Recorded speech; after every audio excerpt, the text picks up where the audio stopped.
আসসালামু আলাইকুম।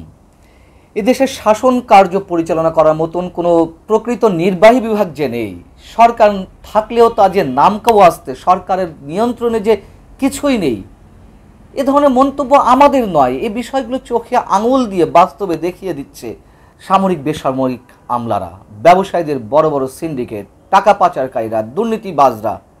তাদের বিরুদ্ধে কখনো কিছু করা যাচ্ছে না। তার আরও একটি বড় প্রমাণ, গত সোমবার কোনো ধরনের নোটিশ ছাড়া, কোনো বস্তুনিষ্ঠ কারণ ছাড়া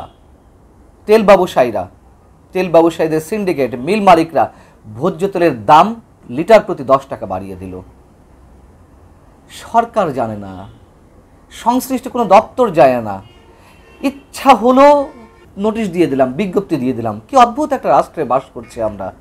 অথচ আন্তর্জাতিক বাজারে ভোজ্য তেলের দাম, সয়াবিন তেলের দাম 2 বছরের ব্যবধানে অর্ধেকেরও বেশি কমে এসেছে। আপনাদেরকে যদি একটি তথ্য দিই, তা হচ্ছে 2022 সালে আন্তর্জাতিক বাজারে টন প্রতি সয়াবিন তেলের দাম ছিল $1,667। 1 বছরের ব্যবধানে তা 2023 সালে এসে দাঁড়ালো $1,119। আর এখন বর্তমানে আন্তর্জাতিক বাজারে টন প্রতি সয়াবিন তেলের দাম মাত্র $912। এবার আপনারাই বলুন, এই যে সয়াবিন তেলের লিটার 10 টাকা করে বাড়িয়ে দিল, কোন যুক্তিতে, কি কারণে, কাদের অনুমতিতে? এই প্রশ্নগুলো কে করবে, কার কাছে করবে, কে উত্তর দিবে? দেওয়ার কিছু নেই। এবং শুধু তেলের দাম যে এভাবে নেমে এসেছে তাই নয়, জ্বালানি তেলের দামও বেড়েছে আন্তর্জাতিক বাজারে। জ্বালানি তেলের দাম কমে যাওয়ার কারণে পরিবহন খরচও কমেছে, জাহাজ ভাড়া কমেছে। সেই হিসেবটি করলে তেলের দাম এসে দাঁড়ায় আরও অনেক কম। সেখানে মন চাইলো, ইচ্ছে হলো মানুষের পকেট কাটতে, মানুষকে নিঃস্ব করতে ব্যবসায়ী সিন্ডিকেটরা যা ইচ্ছে তাই করে যাচ্ছে। তাদের ত্রুটি চেপে ধরার মতন সাহস সরকারের নেই। আর এ কথা তো সাবেক বাণিজ্য মন্ত্রী টিপু মুন্সি সাহেব বলে গেছেন যে ব্যবসায়ী সিন্ডিকেটে হাত দেওয়া যাবে না, সেখানে হাত দিলে বিপদ আরও বাড়বে। সত্য কথা বলেছেন, মুখ ফুসকে বলেন আর যেভাবেই বলেন। যাই হোক, এখন বিষয় হচ্ছে যে এই তেলের দাম গত জানুয়ারিতে যখন 4 টাকা লিটার প্রতি বাড়িয়ে দিল ব্যবসায়ীরা, তখন সরকার, যে সত্য কথা, এটার উপর থেকে যে ভ্যাট, সে ভ্যাট তুলে নিয়েছিল। সেই ভ্যাট তুলে নেওয়ার কারণে 10 টাকা কমে এসেছিল। আমি কথা বলছি না যে আন্তর্জাতিক বাজারের সাথে মিল রেখে সরকারি কাজটি করেছিল, বরঞ্চ যে পরিমাণ বেড়েছিল তার ক্ষুদ্র একটি অংশ তারা মেকআপ করার চেষ্টা করেছে সাধারণ জনগণের উপরে। যাই হোক, 10 টাকা কমে এলো ভ্যাট তুলে নেওয়ার কারণে। এবং এই ভ্যাট তুলে নেওয়ার বিষয়টি কার্যকর ছিল গত 15 এপ্রিল পর্যন্ত। 15 এপ্রিল চলে গেছে, ব্যবসায়ীদের মাথা খারাপ হয়ে গেছে। তারা যে খুব বড় আকারে লাভ থেকে কিছু কম হচ্ছিল, সেজন্য তারা আবার 10 টাকা বাড়িয়ে দিল।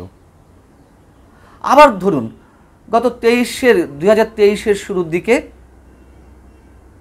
তেলের দাম হঠাৎ করে 20 টাকা 25 টাকা বাড়িয়ে দেওয়া হলো, ভোজ্য তেলের দাম। পরবর্তীতে তুমুল সমালোচনার মুখে কয়েক মাস পরে এসে সরকার সেই তেলের দাম কমিয়ে আনলো লিটার প্রতি 4 টাকা। 20 টাকা 25 টাকা বাড়িয়ে 4 টাকা কমিয়ে আনলো। কি দরদ সরকারের সাধারণ জনগণের প্রতি, কি দায়িত্বশীলতা! মানুষকে আর কত বোকা বানাবে? আর এই যে ব্যবসায়ী সিন্ডিকেট, তারা লিটার প্রতি 10 টাকা বাড়িয়ে দিল ভোজ্য তেলের দাম। আমাদের বাণিজ্য প্রতিমন্ত্রী কি বললেন? না না, এটা করার কথা নয়, এটা তারা পারে না। এবং নিত্য পণ্য বা অত্যাবশ্যকীয় পণ্যের দাম বাড়াতে গেলে অবশ্যই সরকারের অনুমতি নিতে হবে। তাহলে কেন অনুমতি নিল না?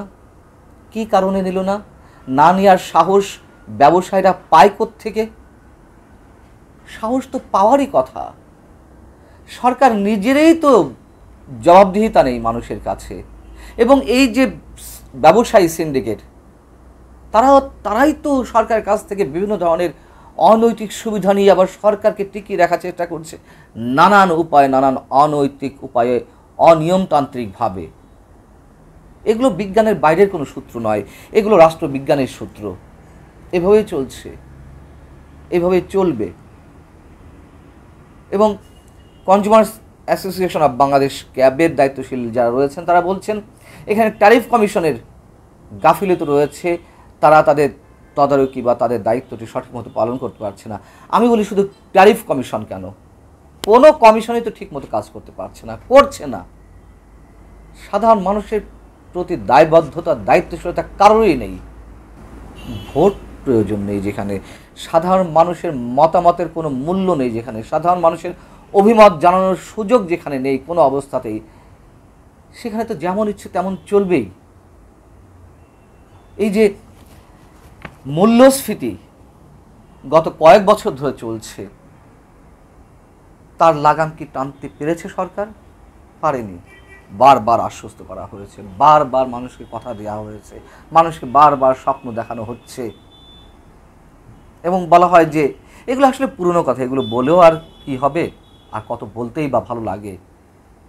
তারপর হয়তো যেহেতু প্রতিবাদের ভাষাটি নেই, মানুষের করার কিছু নেই, এবং মানুষের যে কথা বলছি আমরা, এই যে সাধারণ মানুষের একটি অংশ ভোগবাদিতায় ব্যস্ত, এটিও করা হয়েছে পুঁজিতান্ত্রিক সমাজ ব্যবস্থার একটি গভীর ষড়যন্ত্রের অংশ হিসেবে। নানান উপায় মানুষকে ভোগবাদী করে গড়ে তোলা হয়েছে, বিলাসী করে তোলা হয়েছে, এবং আত্মকেন্দ্রিকতায় মানুষকে বুধ হয়ে থাকতে শেখানো হয়েছে। মানুষ প্রতিবাদ করতে পারছে না, কথা বলার সুযোগ নেই।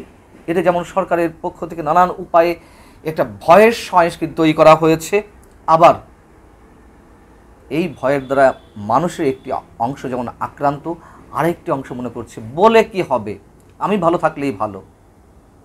যাদের পকেটে টাকা আছে তারা ভালো আছে, যাদের পকেটে টাকা নেই কষ্ট মষ্টে সাধারণভাবে স্বাভাবিকভাবে জীবনযাত্রার টেনে নেওয়ার চেষ্টা করছে, হয়তো পারছে, হয়তো কষ্ট হচ্ছে, তারপরেও কিছু বলছে না।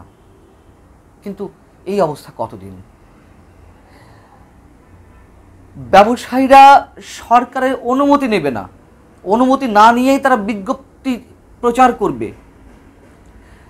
দাম বাড়ানো তো দূরের কথা, কেন এইটি করা হলো সরকারের কোনো ধরনের অনুমতি ছাড়া, সরকারের উচ্চ পর্যায়ের বা নীতি নির্ধারণী পর্যায়ের কারোর সাথে বৈঠক ছাড়া?